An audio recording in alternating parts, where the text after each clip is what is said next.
우리 옆에 있는 사람들과 앞뒤에 있는 사람들과 함께 인사합시다. 당신이 있어서 감사합니다. 이렇게 인사합니다.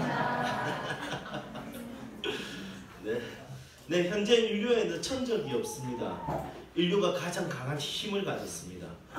오히려 인류로 인해서 다른 생명이 멸종당하고 있는 중입니다. 지구의 최상위 포식자 누굽니까? 예, 사자가 아니라 사람입니다. 호랑이한테 질 것 같지만 사람이 이기는 것이 참 독특합니다. 개인적인 힘으로는 분명히 질 것이지만 사람이 가지고 있는 지혜와 도구를 사용하는 능력이 사자 정도는 아무것도 아닌 것처럼 이겨버리게 됩니다. 이런 인류에게 적이 생긴다면 앞으로 미래에 어떤 적이 생기겠습니까? 인공지능? 예, 위험합니다. 터미네이터라든지 이런 영화에서 이미 많은 경고를 했죠. 인공지능 1세대들은 사람이 정보를 줬습니다. 그런데 인공지능 2세대는 저거들끼리 서로 정보를 주고받습니다. 이 연구하다가 갑자기 저거들만의 언어를 만든 겁니다. 사람이 알아듣지 못하는. 해독하려고 하니까 해독도 안 됐습니다.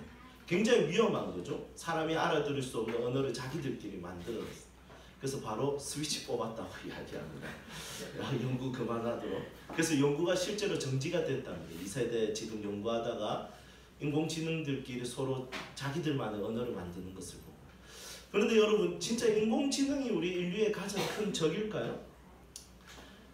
사실은 자원의 한계가 있는 이 땅 가운데, 유한한 자원이 있는 가운데 무한한 욕심을 가진 인간 자체가 인간의 적이지 않을까 싶습니다.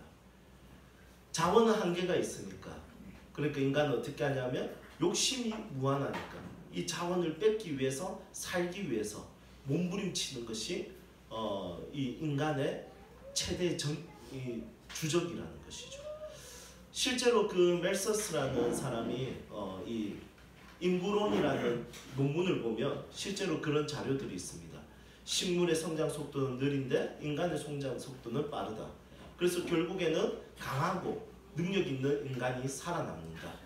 이런 논문을 이미 발표한 게 있는데 이 논문을 배경으로 해서 진화론도 발전되어지고 수많은 영화의 주제가 나오고 특히 이번에 나왔던 인피니티 워, 이런 영화는 정말 멜서스의 이론에 기초한 영화거든요. 그래서 타노스가 이렇게 딱 하면 절반 사라지는 거예요. 그 타노스에겐 그게 공이거든요. 그게 의거든요. 그게 정의거든요. 왜냐하면 절반이 죽어야 다 살아남을 수 있기 때문에.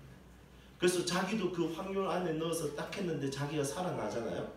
그러니까 손보고 씩 웃고 이렇게 영화가 끝납니다. 이런 멜서스에 기초된, 인구론에 기초된 영화와 그리고 앞으로의 정의란 무엇인가에 대한 사고가 앞으로 더욱더 많은 고민을 하게 될 것입니다.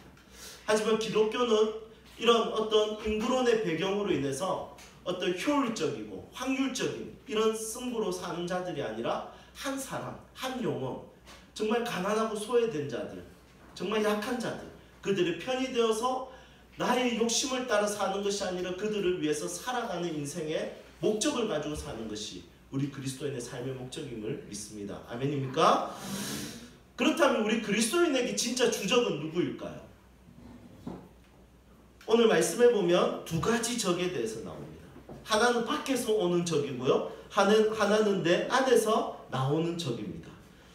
먼저 첫 번째로 밖에서 오는 적은 무엇일까요? 오늘 말씀해 보면 12절에 보니까 시험 이렇게 되어 있습니다. 밖에서 오는 적 중에 하나는 시험입니다. 이 시험이라는 것은 두 가지 헬라어로 의미가 있는데 하나는 환난, 또 다른 의미는 유혹. 이 본문에서는 환난과 유혹 두 개 다 설명이 가능한 말씀입니다. 여러분, 밖에서 오는 것 첫 번째 환난입니다. 환난에는 어떤 것이 있을까요? 모든 인생에 주어지는 환난이 있습니다. 왜냐하면 모든 인생은 생사, 화, 복, 사와 화가 있습니다. 죽음과 저주가 있습니다. 아픔이 있습니다. 고통이 있습니다. 괴로움이 있습니다. 사람은 모두가 늙어가고 죽어갑니다. 사람은 모두가 부족함을 느끼게 됩니다. 그래서 인간의 존재 자체로 사는 것만으로 해도 인생은 환난 가운데 있을 수밖에 없다는 것을 깨닫게 됩니다. 그리고 두 번째로 가지게 되는 환난은 어떤 환난이냐면 내가 잘못을 해서 가지게 되는 환난입니다. 예를 들면 제가 1억짜리 사기를 쳤다. 여러분, 거기에 대해서 제가 만약에 재판을 받고 제가 만약에 징역을 산다. 여러분 그것은 선한 환란입니까? 아니면 꼬신 환란입니까? 예, 교회 돈 안 띵거 먹겠습니다. 그거는 꼬신 환란입니다. 그것을 진짜 꼭 당해야 할 환란입니다. 그러면 모든 인류는 아담의 선악과를 따먹은 뒤부터 가지게 되는 모든 환란은 어떤 환란입니까? 어떻게 보면 인생이라서 어쩔 수 없이 당하는 환란 같지만 사실은 인간이 당하는 모든 환란은 죽음이라는 환란은 아픔이라는 환란은 절망이라는 환란은 빈곤과 공고함의 환란은 사실은 그냥 인생이 나에게 준 것이 아니라 인간의 잘못으로 온 것입니다. 그러니까 우리는 사실은 여기에 대해서 욕할 자격이 없는 사람들이죠. 왜냐하면 죄를 시작한 자들이 바로 인간들이었기 때문입니다. 세 번째는 어떤 환란이 있냐면 하나님을 위해서 복음을 위해서 살다가 당하는 아픔과 환란이 있습니다. 여러분 이 환란은 좀 고귀하고 존귀하고 영광스러운 일입니다.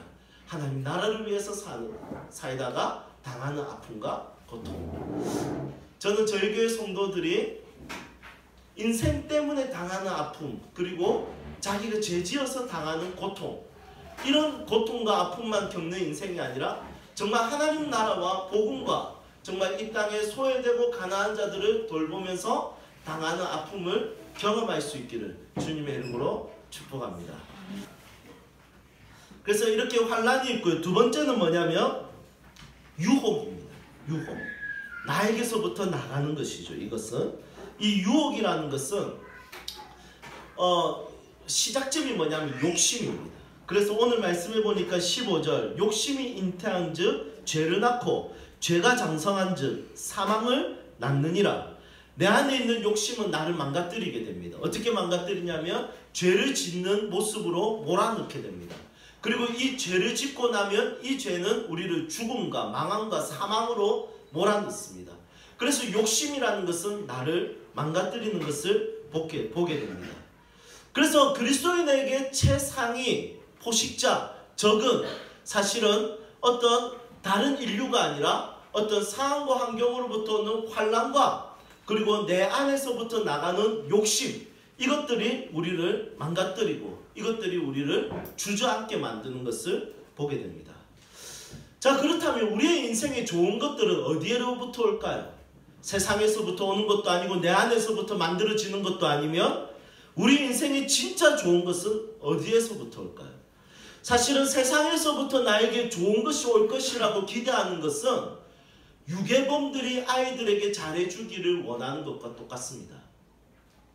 사실은 내가 나에게 좋은 것을 줄 수 있다라고 믿는 인생은 유괴범이 나의 아이에게 좋은 것을 줄 수 있다라고 믿는 것과 똑같습니다.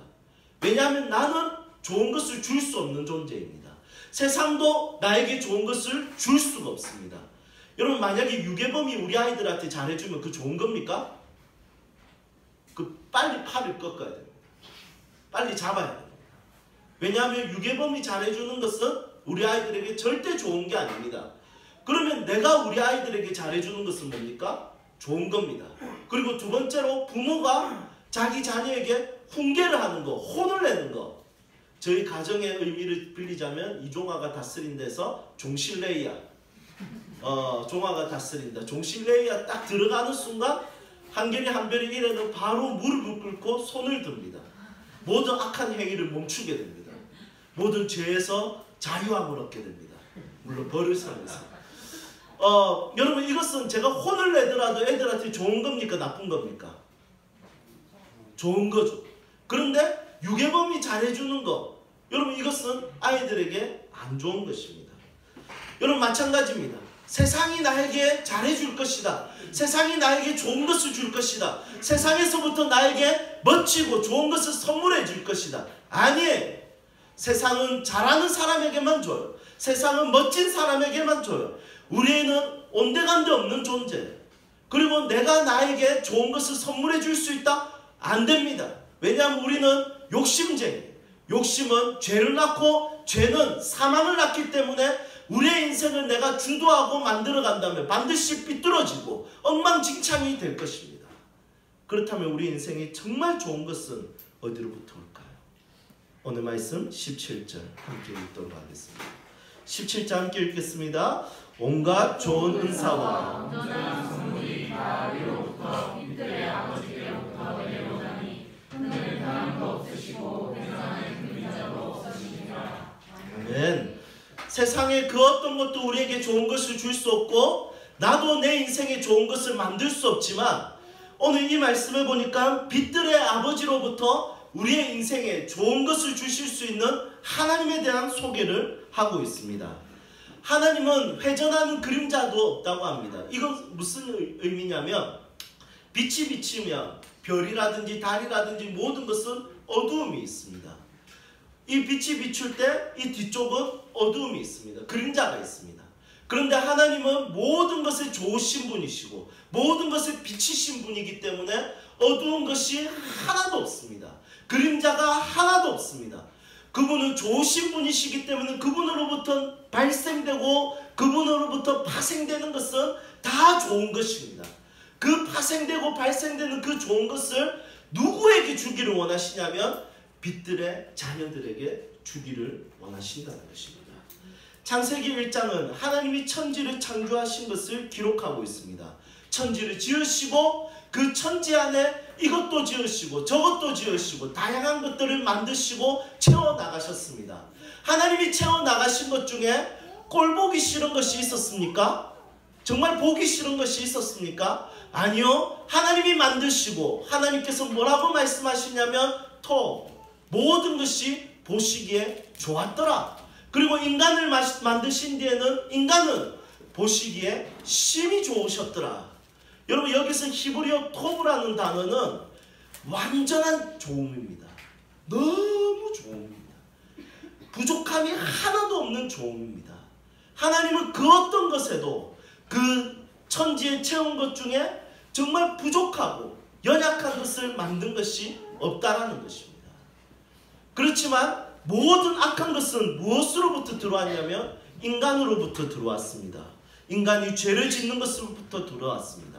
그런데 여러분 여기서 기억해야 될 것이 있습니다. 죄를 지을 때 인간의 시작점이 뭐였냐면 유혹에 넘어간 것이었습니다.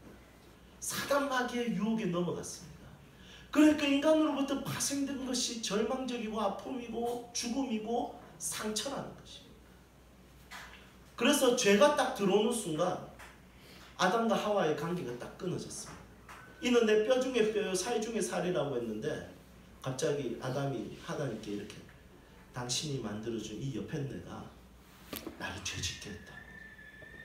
여러분 어떻게 그렇게 사람이 바뀔 수가 있습니까? 결혼 전에는 그토록 나를 사랑해줘. 결혼하고 시간이 지나니까 이 사람이 진짜 남편 진짜 말 그대로 남의 편이에요. 이 사람 정말 나의 아내가 맞나 그냥 차라리 옆집 아줌마랑 사는 게 더 편한 것처럼 느껴지는 때가 있습니다. 물론 저는 그렇지 않다는 거 아시죠? 저는 너무너무 행복하게 살고 있습니다. 여러분 기억해야 됩니다. 어떻게 보면 내가 우리 가족에게 좋은 것을 해줄 수 있다? 내가 내 자녀에게 좋은 것을 해줄 수 있다? 아니에요. 하나님으로부터 받은 것을 줘야 돼요. 하나님으로부터 받은 계획과 비전과 꿈과 성품과 하나님의 위로와 하나님의 영광을 우리 자녀들에게 보여줘야 되는 거예요. 사실은 내가 줄 수 있는 것은 별로 없어요. 내가 정말 좋은 거 이것저것 찾아보세요. 돈으로 줄 수 있는 것 중에 내 자녀에게 좋은 것이 진짜 있는가? 여러분 줘봤자 애들은 그게 좋은지 몰라요. 자기들은 꼭 안 좋은 것만 좋아하니까. 여러분 내가 줄 수 있는 거 사실 아무것도 없습니다.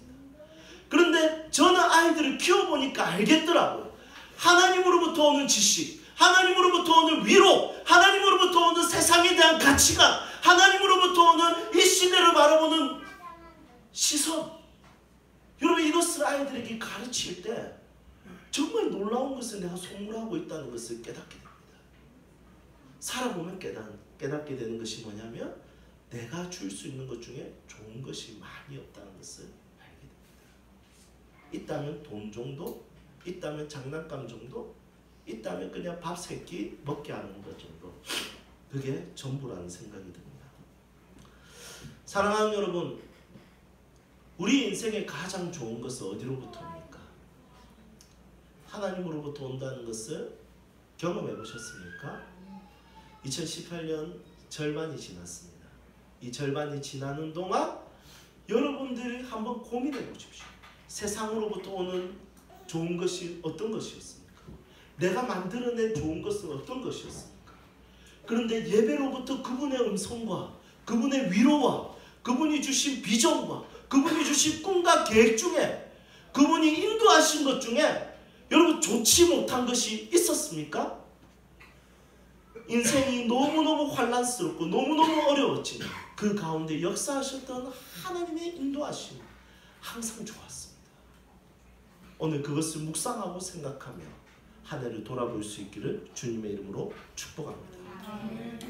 세상 돌아가는 분위기 보면 난 무너졌을 것이고 견디지 못했을 것이고 그리고 내 안에 있는 욕심은 분명히 나를 괴물로 만들었을 것인데 하나님으로부터 오는 모든 보호하심과 인도하심이 나를 지켜주셨고 견디게 하셨고 이기게 하셨던 그 경험이 절반을 지나면서 분명히 있었을 것입니다. 오늘 하루 온종일 주님을 찬양하면서 왜 찬양해야 되는 것일까? 주님 앞에 왜 송축해야 될 것인가? 그것을 한 해 동안 주님으로부터 온 좋은 것들을 여러분들이 경험하고 함께 살 수 있기를 주님의 이름으로 축복합니다. 나는 2018년 상반기를 은혜로 살았다. 이런 사람들이 있습니까? 오늘 주님 앞에 찬송할 날입니다. 충분히 무너질 수 있는 상황들이 많았지만 다 포기하고 싶은 상황들이 많았지만 하나님이 힘주시더라. 하나님이 위로하시더라. 하나님이 견디게 하시더라. 하나님께서 응답하시더라. 이것을 경험하신 분들이 있습니까? 오늘 주를 높일 수 있는 놀라운 날입니다. 혹시 절반을 지나는 동안 그것을 경험하지 못한 사람들이 있습니까? 여러분 우둔해서 민감하지 못해서 깨닫지 못하는 것입니다. 남아있는 절반을 살 때는 꼭 하나님으로부터 오는 좋은 것들이 무엇인지 한번 생각해 보십시오. 기대하십시오. 분명히 그분이 주시는 좋은 것들을 우리는 경험하고 살 수 있을 것입니다. 어제 제가 한 부부와 함께 대화를 하는데 그 부부가 저에게 이렇게 이야기했어요. 세움교회 와서 너무 좋습니다. 요즘 이렇게 평안해도 되나 싶을 정도로 하나님이 우리 가정을 말씀으로 세워주십니다. 말씀 앞에서 우리 부부가 함께 지내는 것이 너무너무 좋습니다. 여러분 마음이 정말 찡하고 감사하고 감동이 되었습니다. 말씀이 엮어주는 부부관계, 말씀이 엮어주는 부모와 자녀관계, 말씀이 엮어주는 한 사람의 인생 얼마나 멋있는지 모릅니다. 하나님으로부터 오는 것을 경험할 수 있기를 축복합니다. 이제 말씀을 정리하겠습니다. 로제트 시인이 이런 말을 했습니다. 감사한데 감사할 대상이 없는 사람은 불행한 사람이다. 무슨 의미인지 알겠습니까? 딱 감사할 일이 딱 생겼는데 감사한데 감사할 대상이 없어요. 이게 세상 사람들이에요. 그런데 그리스도인은 딱 감사할 일이 생기면 이게 어디로부터 왔는지 알아요.